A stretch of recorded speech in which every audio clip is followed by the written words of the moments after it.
This is Brother Barnes quizzing on some energy processes.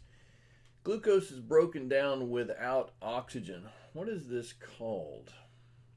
This may be oversimplified. I'm kind of having some intellectual difficulties with the simplification of these definitions, but we'll do the best we can. This byproduct of ethanol fermentation causes bread to rise. The product of the Calvin cycle. Man, when I got to this one, I kind of got stuck on this. And as I looked into this a little bit, these are the fragments of modified CO2 that are then assembled into sugars. Oxygen is released in which part of photosynthesis?